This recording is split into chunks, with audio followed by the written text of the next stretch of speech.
С начала учебного года в школах Коми открылись 42 точки роста. Это часть национального проекта образования, цель которой – внедрить современные методы обучения в разных направлениях школьной программы – гуманитарном, техническом, естественно-научном.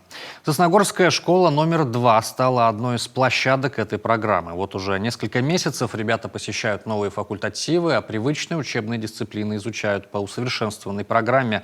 Подробности у Виктории Науменко.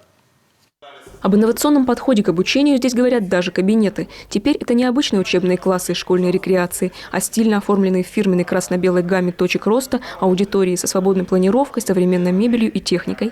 В рамках организации точек роста за лето здесь переподготовили учителей и сделали ремонты в кабинетах. Всего обновленных помещений 3 – Центр цифрового и гуманитарного развития и просторный коворкинг. Охватывает программа точек роста буквально всех ребят. Для маленьких это Лего-мир, шахматы. У нас шахматы от 1 до 11 класса дети играют. Для среднего звена это уже пошла робототехника, виртуальная реальность, школьное телевидение, юный корреспондент и активисты. Но среднее звено – это сюда же включаются и ребята старшей школы. Шахматы в школе – одно из направлений программы точек роста.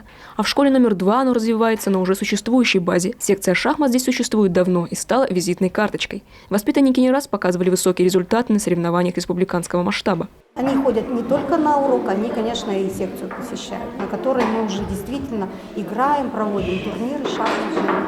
Потому что на уроке мы только изучаем азы, а уже на секции мы уже закрепляем то, что было изучено. Теперь для игр в шахматы здесь оформили комфортный холл, обновили обучающую литературу и наборы. Турниры увлекают еще больше мальчишек и девчонок. У меня самый лучший преподаватель, которого я только видела. А почему решила шахматами заниматься? Шахматы – это хоть и единственная игра в школе, но зато очень интересно. Попробовать себя в роли тележурналиста и поработать с профессиональной видеокамерой, монтажным оборудованием, квадрокоптером, создать 3D-модель интерьера и с помощью очков виртуальной реальности побывать в нем – все это теперь доступно для любого ученика школы номер 2. Все эти возможности способствуют профориентации.